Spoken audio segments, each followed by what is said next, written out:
Hello. You alright, Bode? You gonna come this way? Hello. What a beautiful day. Now look at this. This sort of thing drives me bloody mad.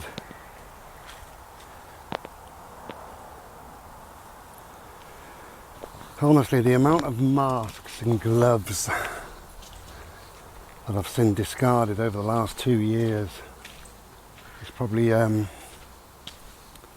caused more problem than the pandemic, so-called pandemic. Anyway, hello and good morning. It's a lovely, lovely day. So I want to talk about limitations really in this video. Just following on from a phone call that I had last night, but also a conversation that I had 2 days prior to that. Just briefly, the conversation that I had last night was a couple of weeks ago.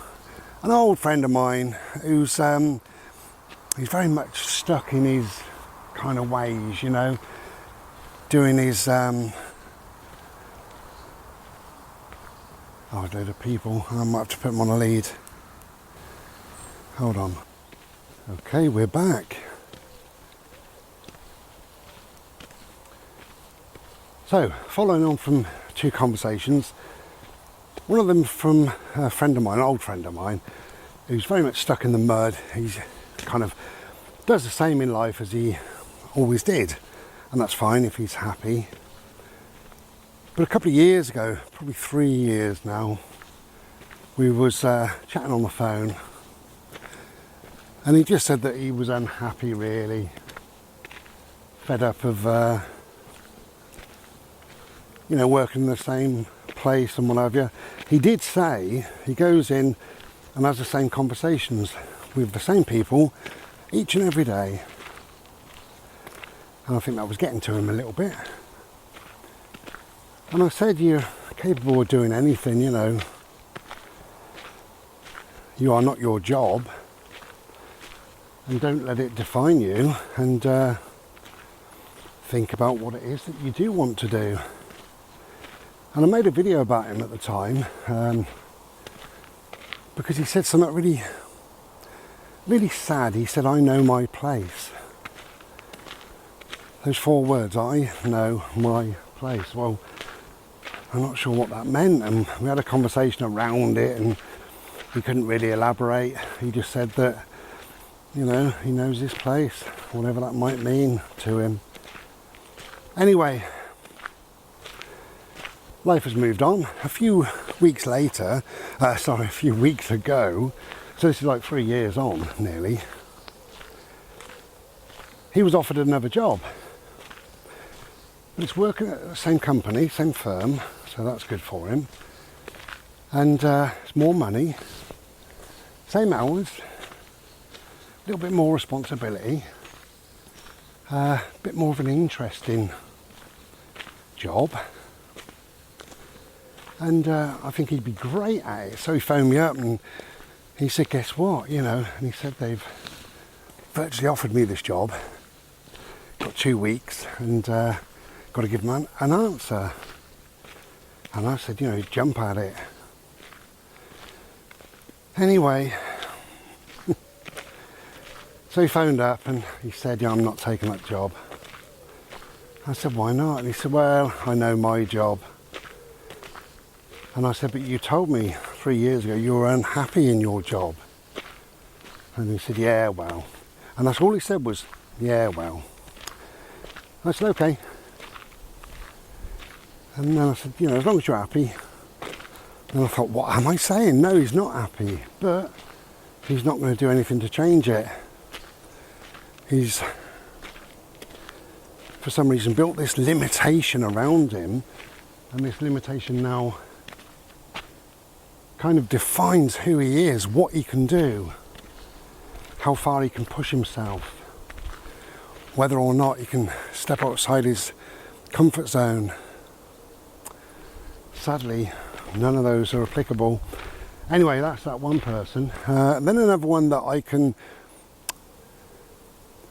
I can kind of relate to a little bit easier, because I have panic disorder, as some of you may or may not know, which results in panic attacks.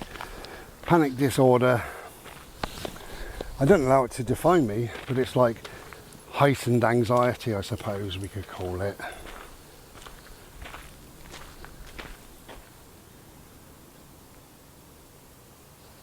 Quiet here, apart from me stomping. We'll have a look in the woods, don't you, really? There you go. How's that?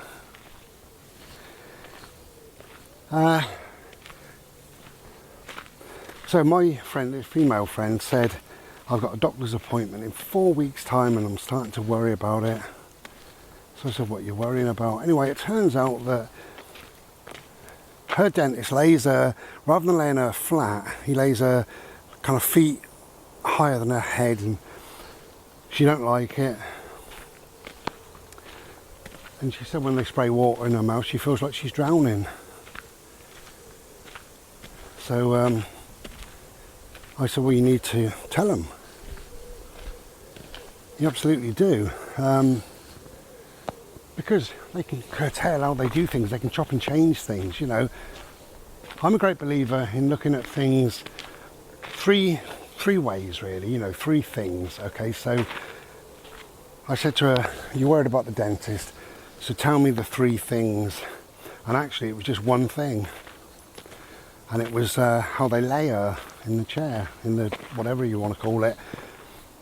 And she couldn't get to another two, it was just that one thing. And she said, you know, I like the building, the dentist is nice, and this and that, you know. So just tell them. And she said, oh, I'll probably be embarrassed. I said, so what? You know, if you're going to be embarrassed, phone them up then. Phone them up the day before or whatever. And just say, look, you know, this is how I want it.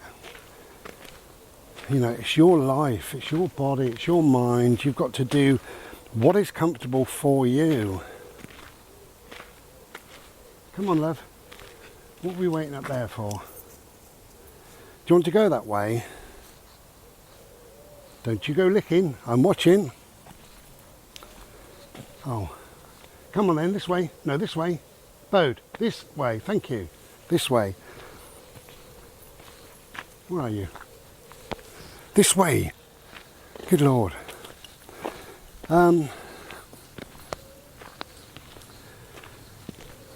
Anyway, so, you know, on the back of those two, really, and let's wish them both well. I know that my mate isn't going to change his job ever, and he's never going to be happy.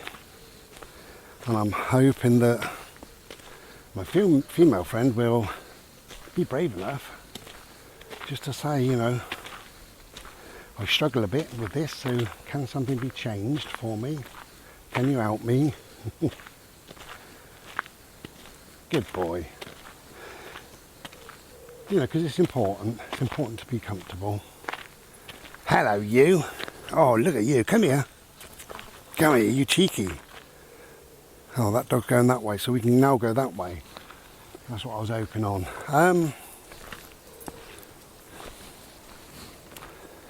So as I said earlier about your limitations and whether they don't define you, whether they do, whether they don't define you, is up to you, and how to deal with it, and really think about those three things. So for me, what I have to do now with this panic disorder, I have to phone up before any appointment, no matter where it is, what it's for, what time, how far away from home, who it's to see, don't matter, I have to phone up. And now I always do, and I phone up and I say, you know, I've got an appointment and it's blah blah blah, and they say, yeah, how can I help you? So I just say, right, I've got a panic disorder, and that can result in a panic attack at any time. Now obviously I don't want a panic attack, so how you can help me is, and there's only a couple of ways that they can help me. I always say to them, is the room I'm going to be seen in, or you know, the procedure or whatever, is that room air conditioned? And if not, can I have at least one fan quite strong blowing on me to keep me cool, please. The cooler I am, the less I panic. The less I panic, the less it turns into heightened anxiety. The less it turns into heightened anxiety, the less panic attacks I'm going to have, because I know me well. And I've never had anybody be anything other than pleasant. And when I've gone in for appointments, they normally have a chat with you, make sure it's you. You know what? Oh, come on, this way. No, this way. Bode, this way. Bodie. This way. Bode, come on. Yeah, I've never had anybody. Come on, this way. This way. This way, Bode. Bodie. Oh, God. Come on. Never had any problem with any appointment whatsoever. And they've always, come on, Bode. They've always written it down for me. And when it comes to the chat, they say, right, I understand you'd like a fan on you. I say, yes, please. And normally they say, yeah, we can arrange that, no problem. Or they say, well, the room is very air conditioned, so I think you'll be absolutely fine. But if not, just put your hand up and say, I need a fan, and we can sort you out. Wonderful. So, again, I think about these three things. So when I've got an appointment, I'm starting to dread it. I'm thinking, well, what is it I'm worried about? Well, I'm worried about having a panic attack. That's the truth. So, what can I do about it? Well, what causes a panic attack? Well, it's many, many things. What do I find uncomfortable? Heat. So, that's what I do. Phone up. Is it air conditioned? Or can I have a fan on me? Easiest things. So always think about those three things. What three things will make things better? Now, talking about limitations, of course we all got limitations. I can't run faster than a sports car. Yeah, believe it or not. You know, obviously. And that's a limitation, and we've all got those. Where are you, Bode? Ah, there you are. Hello, my love. Galloper. So we've all got those sort of things, you know. I'm scared of heights, for instance. It is what it is. And I've been scared of heights, I suppose, all of my life. But I mean, from what I can remember, certainly all of my life, you wouldn't see me hanging out the top of that tree without hearing me scream like a 7-year-old girl, and there'd be a river of shit coming out my legs. Because I don't like it.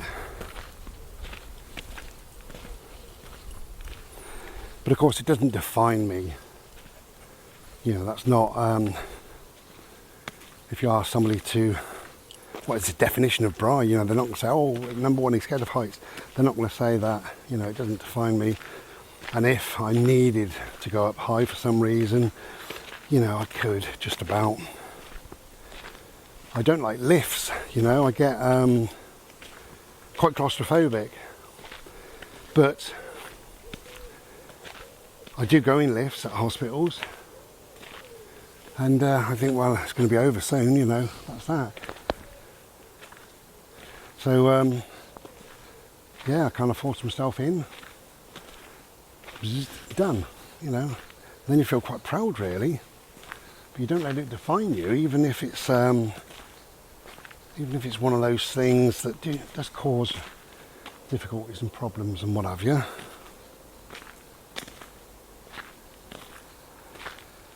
And there's other stuff, I suppose, you know, but you know, they are limitations in a way on your life because they stop you doing certain things, you know, so I can't, whatever. I can't go mountain climbing because I'm scared of heights. That's the reason, not because I'm scared of mountains or scared of the view or whatever. I don't like crowds of people. And again, those three things, why don't I like crowds of people? Well, really, it's all to do with anxiety. It's all to do with a panic disorder. It's embarrassing. If I'm in a busy supermarket and it suddenly gets even busier, I'm liable just to dump my trolley and piss off home. That's embarrassing. Makes it awkward, I suppose, for the shop staff or whatever. But, you know, I don't let that define me. And if I need to go shopping, I don't really go shopping, I have it delivered. But if I needed to go shopping, then I would. And I try not to think about those three things too much. And if I did start to get a little bit jittery, I'd think, well, what are the three things that I'm worrying about? And, yeah, number one is, come here, Bode. Number one is the amount of people. So I choose my time when I go. Oh, I've got to put them on a lead. Back in a sec. Wow, a lot of people about today, but I don't blame them. It's lovely. Hey, it's a lovely day.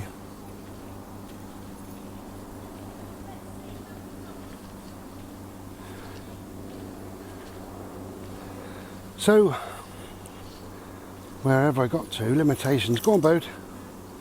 So, although I don't like crowds and I've got to go shopping or whatever, perhaps, come on this way, come on. Good boy. Then I think, okay, when is it going to be less busy? Actually, if you go on Google now and you go onto Google Maps and you type in wherever you're going, say it's, I don't know, whatever, a supermarket in so-and-so town or whatever, it comes up with where it is. And in the left-hand side, you'll see a little graph. And the higher the blue bars go up, the busier it is. So I look at that and I choose when there's either no bars or lesser bars, smaller bars. So that's the three things again. You know, I'm looking at, okay, when can I go? How can I limit the crowds that possibly could cause, you know, me to go into some sort of panic? So I go at certain times, and another thing is to write a list, to know what I've got, what I want rather, and to be in there for a limited amount of time. That's another one of my three things. And the third thing is, well, you know, whatever it is. You know, so that's what I do. But as I say, your limitations sometimes can be the same as anybody else. Can't run faster than a sports car or whatever. But also you have your own personal limitations, and you know what you can cope with and what you don't cope with very well. And at times it's good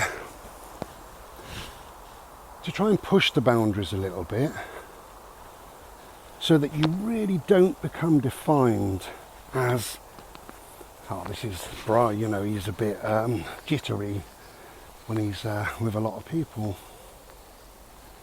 Or, you know, this is Fred. He's severely disabled, you know. He's Dave, you know. Dave, whatever. Dave can't look people in the eye, he can't eat in public and blah, blah, blah. You know, and then you become defined as that is, you know, Fred is severely in pain, or Fred is disabled, or Fred is, that's all he is, you know, and Fred is much more than that. Look at this dog. Will you please? Out of breath. So take a breather. So we've got a path there,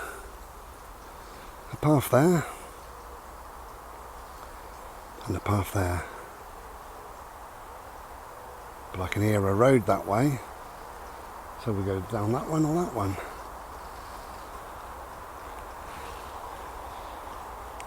And of course it's good to know your limitations as well. You know, And if your limitation is public speaking, then how not to do public speaking, how to get out of it, how just to say no. Just no, I don't do that, you know. I had a thing years ago, it wasn't public speaking, it was something else, in a job, and they expected me to do it in front of all of my my staff. I was their manager, but in front of all my staff, and I said, no, I'm not doing that, just won't do it. And my main boss looked over and sort of frowned, and I said, no, I'm not doing it. I said, if you want to do it, you do it. That was that. I couldn't give a monkeys, you know. I wasn't going to do it. Bode, don't lick. I wasn't going to do it, and I knew I wasn't going to do it, and that was the end of it. And it's good to be strong. It's good to say, no, I'm not doing that. And why would you? You know, why put yourself, as I say, it's good to step out of the box, but why put yourself into a situation where you know is going to cause you so much hassle and grief and anxiety and everything else? Why bother doing that? You know, ain't no point. But it is good to challenge yourself a little bit and, you know, push the envelope a little bit, you know, so that you're still reasonably comfy, but you know that you're pushing a little bit. That's a good thing. But as I say, when you define yourself, you know, oh, this is so-and-so and that's that, you know, you've got to ask yourself why. And sadly, you know, I do know people in life that, you know, like my mate, I know my place. He's defined himself, you know, that is his limitation. He's done that sort of job since he was 17, he's now 60. Come on, Bo, this way. Listening to him there, is that a deer? Don't know. Yeah, so he's really limited his life, sadly. And so much so that when he was offered a job within the same place, working around the same people, just a little bit more responsibility, but $4.5 grand a year more, he said no. It's unbelievable. But he's limited himself, and he is now defined as, you know, so-and-so who just does this one sort of task. And you can do that. You can, if you're happy, then that's great, but as I say, he's not. But you can do that. You can think, oh, I am this person and I'm defined by blah, blah, blah. Because without that, what am I? You know, now I hope that never happens to me. I hope that I'm never Bri who's defined as having mental illness or whatever. And that'll do for me, because without that, who am I? You know, well, I hope I'm a lot of things other than just that. But you know, if you can define yourself as being disabled or in pain or unemployable, whatever, you can define yourself as being lots of things. But if that's what you believe about yourself and that's all you believe about yourself, then that's all you'll ever be, because you think, well, without the pain, who am I? What am I? Without being disabled, who am I? What am I? Without a job or whatever, you know, and this is how it goes sometimes. Not in every case, and I'm not saying that at all. But I have met people just saying, well, that's it, you know. Just to end this, I'll tell you, I mean, he was a dickhead anyway, but my dickhead of a stepfather, this is how he defined himself. So when he was 65, he retired from work, but he'd done the same bloody job for about 50 years, I think, or whatever it was. And he was really skint, living on the absolute basic pension. And he was 65. And he said, well, I'm retired now, that's me done. But he was fit and agile, he didn't need to sort of sit around. And somebody came round and said, do you want a little job? And he said, I'm retired, for Christ's sake. And this guy said, well, so am I, you know, I'm nearly 10 years retired. But do you want a little job? It's dead easy.